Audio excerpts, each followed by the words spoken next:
नमस्कार, जोहार झारखंड। आप देख रहे हैं VS न्यूज लाइन, जहां मिलती है आपको झारखंड की हर बड़ी खबर सबसे पहले। मैं हूं विकास और अब समय है जानने का आज की झारखंड की 25 बड़ी अहम और ब्रेकिंग खबरें। अगर आपने अभी तक VS न्यूज लाइन को सब्सक्राइब नहीं किया है तो अभी सब्सक्राइब करें और बेल आइकन दबाएं ताकि हर अपडेट आप तक बिना देर पहुँचे। तो चलिए शुरुआत करते हैं आज की पहली बड़ी खबर से।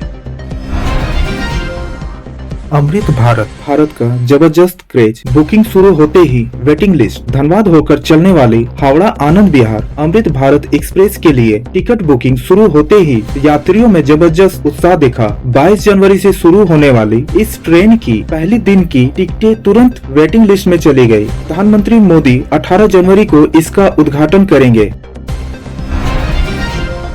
झारखंड पुलिस को जोर का झटका, कार्यालय में नहीं कर सकेगी जांच। झारखंड हाई कोर्ट ने ईडी अधिकारियों के खिलाफ पुलिस की पीड़क कार्रवाई और जांच पर रोक लगा दी है। ईडी ने अपने अधिकारियों पर दर्ज प्राथमिकता के खिलाफ याचिका दायर की थी। कोर्ट ने ईडी कार्यालय को अर्धसैनिक बल की सुरक्षा देने का निर्देश दिया और राज्य सरकार व शिकायतकर्ता संतोष कुमार से जवाब मांगा। यह मामला PHED घोटाले से जुड़ा है।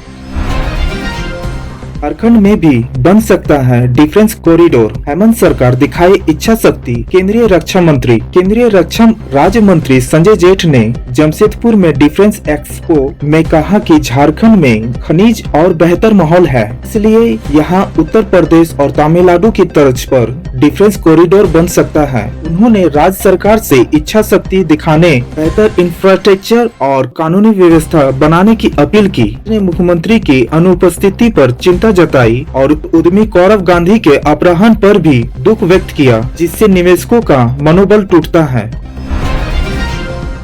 झारखंड के इस जिले में बनेगा सोलर विलेज। बिजली संकट होगा खत्म, खुलेगा रोजगार के अवसर। गढ़वा जिला ऊर्जा आत्मनिर्भर की ओर बढ़ रहा है, जहां एक सोलर विलेज विकसित किया जाएगा। इस योजना के तहत चयनित गांव में पारंपरिक बिजली आपूर्ति समाप्त कर सभी घरेलू, कृषि और सार्वजनिक गतिविधियां सौर ऊर्जा पर आधारित होगी। इससे बिजली कटौती से राहत मिलेगी, LPG पर निर्भरता कम होगी और किसानों को सिंचाई में मदद मिलेगी।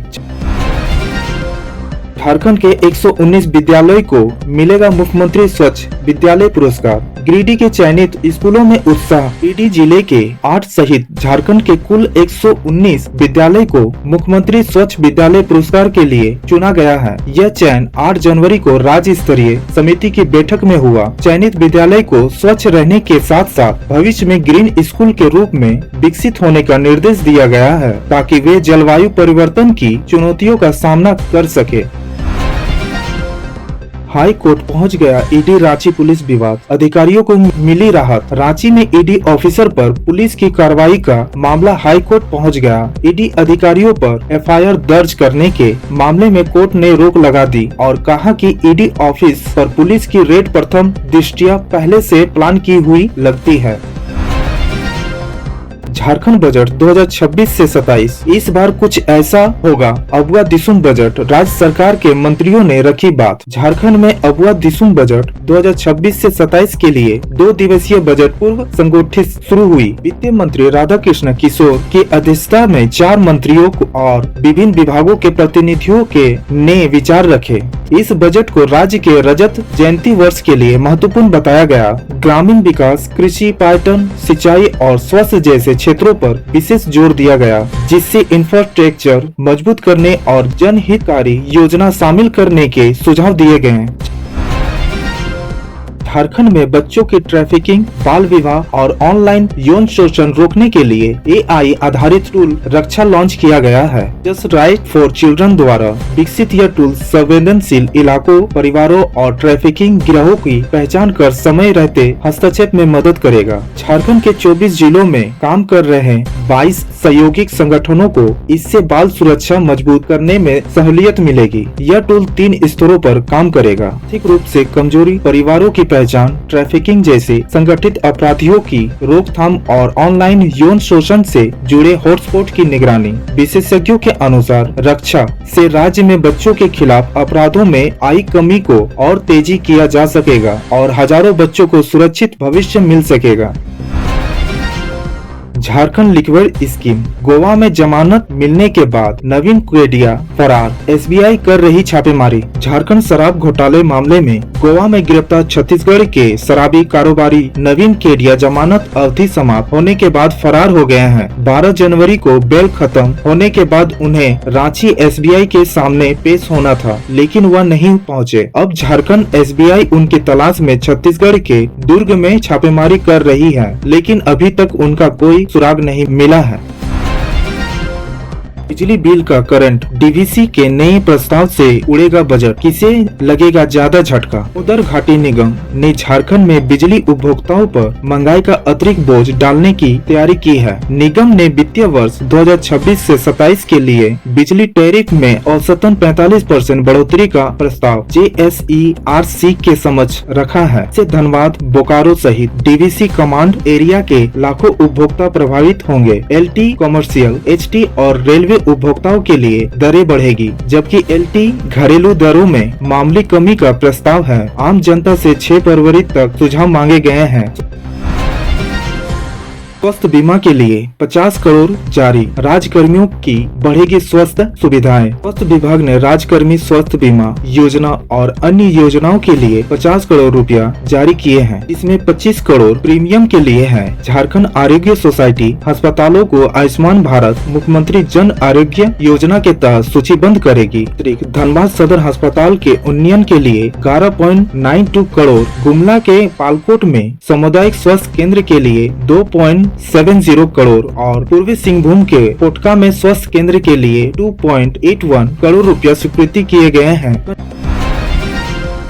अब डबल दाव खेल सकेंगे प्रत्याशी, एक साथ लड़ पाएंगे पार्षद और महापौर का चुनाव। झारखंड में आगामी नगर निकाय चुनाव में एक व्यक्ति वार्ड सदस्य और महापौर अध्यक्ष दोनों पदों के लिए चुनाव लड़ सकेगा। हालांकि कोई भी व्यक्ति एक से अधिक वार्डों से चुनाव नहीं लड़ पाएगा। प्रत्याशी अभ्यर्थी अधिकतम 2 नामांकन पत्र दाखिल कर सकता है। नामांकन सुबह 11 बजे से दोपहर 3 बजे तक होगा, बशर्त उम्मीदवार मतदाता सूची में हो और अयोग्य न हो।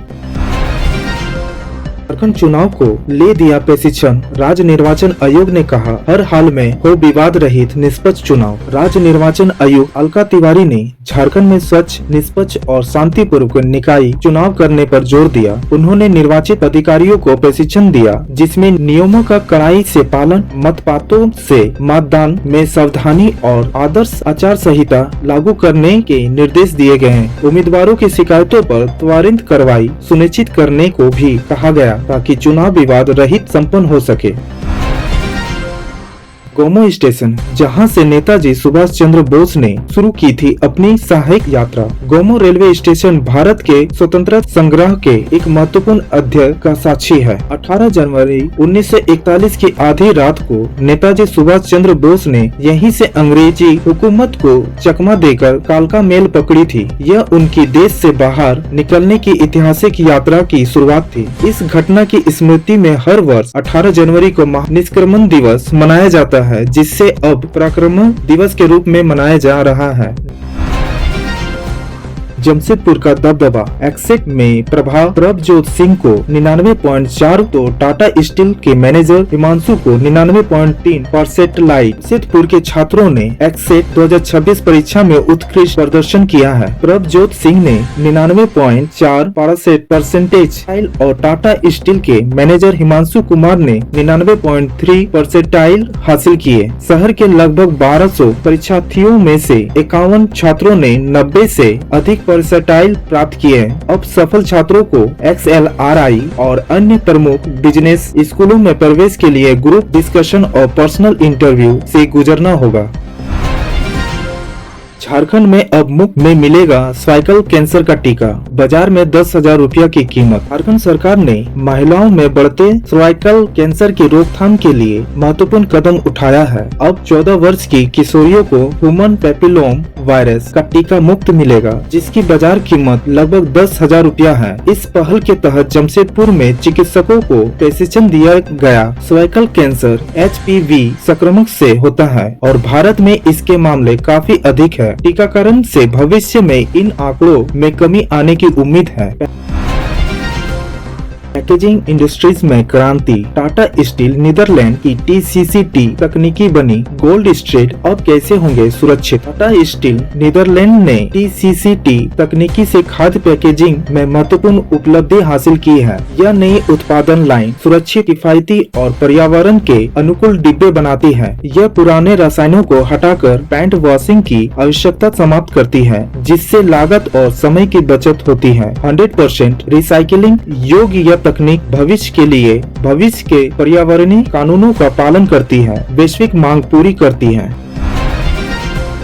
69वीं राष्ट्रीय स्कूली प्रतियोगिता तीर अंदाजी में झारखंड की प्रिया महाली ओवरऑल चैंपियन। मणिपुर के खुमान लंपक स्पोर्ट्स कॉम्प्लेक्स में 14 से 18 जनवरी 2026 तक आयोजित 69वीं राष्ट्रीय स्कूली तीर अंदाजी प्रतियोगिता में झारखंड के खिलाड़ियों ने शानदार प्रदर्शन किया। अंडर 90 बालिका वर्ग में प्रिया महाली ने India individual Olympic round 40 metre के स्वर्ण पदक जीतकर ओवरऑल चैंपियन बनने का गौरव हासिल किया। वहीं वसु अंडर 19 बालक वर्ग में ध्रुव त्रिवेदी, देव कुमार बेड़िया, राजकुमार और सुप्रीत ने अपने अपने भार वर्ग में कांस्य पदक जीते। खिलाड़ियों की इस सफलता पर मुख्यमंत्री हेमंत सोरेन समेत शिक्षा व खेल विभाग के अधिकारियों ने बधाई दी।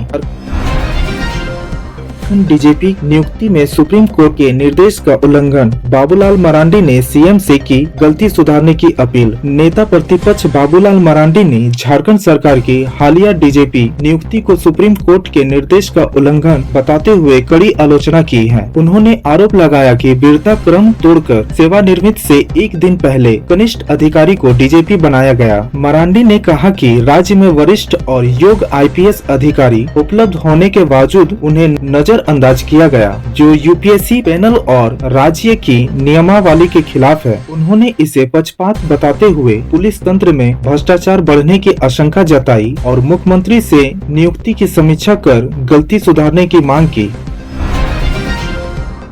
गैंगस्टर प्रिंस खान ने फहीम खान को दी जान से मारने की धमकी। SSP ने कहा, निपटने के लिए पुलिस 24 घंटे तैयार। धनबाद के कुख्यात अपराधी हैदर अली उर्फ प्रिंस खान का धमकी भरा वीडियो सोशल मीडिया पर वायरल होने से इलाके में हड़कंप मच गया है। वीडियो में वह हथियारों का प्रदर्शन करते हुए फहीम खान और उसके परिवार को जान से मारने की धमकी देता नजर आ रहा है तथा पुलिस को भी चुनौती देता है। मामले पर SSP प्रभात कुमार ने कहा कि पुलिस पूरी तरह सतर्क है और कानून व्यवस्था बनाए रखने के लिए लगातार कार्रवाई कर रही है। प्रिंस खान और फहीम खान के बीच पुरानी दुश्मनी रही है, जिस कारण पहले भी क्षेत्र में हिंसक घटनाएं हो चुकी है। फर्जी बेलर पर होगी कार्रवाई। धनबाद पुलिस ने शुरू की जांच। पहले चरण में 3400 अपराधी शामिल। फर्जी या भाड़े के बेलर के जरिए जेल से बाहर आए अपराधियों पर अब पुलिस सख्त कार्रवाई करेगी। SSP प्रभात कुमार ने बताया कि पिछले एक वर्ष सहित वर्ष 2025 तक बेल पर छूटे अपराधियों और उनके बेलरों की जाँच के लिए विशेष टीम गठित की गयी है। पुलिस पिछले 5 वर्षों में शामिल करीब 3400 अपराधियों का वेरिफिकेशन 16 से 31 जनवरी तक करेगी। जांच के बाद अपराधियों पर निगरानी, नियमित हाजिरी या कानूनी कार्रवाई तय की जाएगी। फर्जी बेलर पाए जाने पर उनके खिलाफ भी कड़ी कार्रवाई की जाएगी। पलामू में 2 अलग अलग घटनाओं में पत्थर से कुचलकर हत्या। चैनपुर में मर्डर के बाद शव को जलाया गया। पलामू जिले में 2 अलग अलग जगहों पर 2 लोगों की हत्या हुई है। मेदिनीनगर टाउन थाना क्षेत्र के कांदू मोहल्ले में रेलवे ट्रैक के पास एक अज्ञात व्यक्ति की पत्थर से कुचलकर हत्या का शव को छिपाया गया था। वहीं चैनपुर थाना क्षेत्र के गोहरा इलाके में एक अन्य व्यक्ति की हत्या कर उसके शव को जला दिया गया। दोनों शव को पोस्टमार्टम के लिए भेज दिया गया है। पुलिस दोनों मामलों की जांच में जुटी है और मृतकों की पहचान नहीं हो सकी। बाल मजदूरी के लिए झारखंड से दिल्ली लाए गए 7 नाबालिग कराए गए आजाद। एक किशोरी गर्भवती निकली। मिशन मुक्ति फाउंडेशन और रेलवे पुलिस ने आनंद विहार स्टेशन से बाल मजदूरी के लिए लाए गए झारखंड के 7 नाबालिगों को बचाया। इनमें 6 लड़के और 1 लड़की शामिल है जो गर्भवती पाई गई। संस्थान ने आरोप लगाया कि पुलिस ने आधार कार्ड में उम्र देकर अन्य बच्चों को छोड़ दिया, जिसकी उम्र बाल मजदूरी करवाने वाले ने बढ़ाई थी। राष्ट्रीय मानव अधिकार आयोग ने पुलिस से जवाब मांगा है। जिसके शव का इंतजार कर रहे थे परिजन, उसी ने फोन कर कहा, माँ मैं मरा नहीं हूँ। गुमला सड़क हादसे में मृतक माने गए सुनील भुइयां ने परिजनों को फोन कर बताया कि वह जीवित है। केरेडारी के बसरिया गांव में उसके शव का इंतजार हो रहा था। सुनील दुर्घटना से पहले पिकअप वैन से उतर गया था। हादसे में उसके भाई अनिल भुइयां गंभीर रूप से घायल हुए, जबकि संजय भुइयां की मौत हो गई। इस खबर से परिवार और गांव में खुशी और मातम दोनों का माहौल है। World economical forum Davos 2026 Jharkhand सरकार के प्रतिनिधि मंडल में चैम्बर के अध्यक्ष और महासचिव भी शामिल। झारखंड सरकार ने FJCCI के अध्यक्ष आदित्य मल्होत्रा और महासचिव रोहित अग्रवाल को वर्ल्ड इकोनॉमिकल फोरम 2026 दावोस में राज्य के उच्च स्तरीय प्रतिनिधिमंडल में शामिल किया है। 19 से 23 जनवरी 2026 तक होने वाली इस बैठक का नेतृत्व मुख्यमंत्री हेमंत सोरेन करेंगे। ये झारखंड के 25 वर्ष के इतिहास में पहला मौका है जब चैम्बर ऑफ कॉमर्स सरकार के साथ वैश्विक मंच पर राज्य का प्रतिनिधित्व करेगा। चैम्बर नेताओं ने इसे ऐतिहासिक बताते हुए कहा कि इससे झारखंड को निवेश, ग्रीन एनर्जी, क्रिटिकल मिनरल्स और औद्योगिक विकास के क्षेत्र में नई पहचान मिलेगी और राज्य की आर्थिक संभावनाएं मजबूत। तो फिलहाल इतना ही। झारखंड की हर बड़ी खबर और हर अपडेट के लिए जुड़े रहिए VS न्यूज के साथ। मैं हूँ विकास, आप देख रहे हैं VS न्यूज लाइन। जोहार।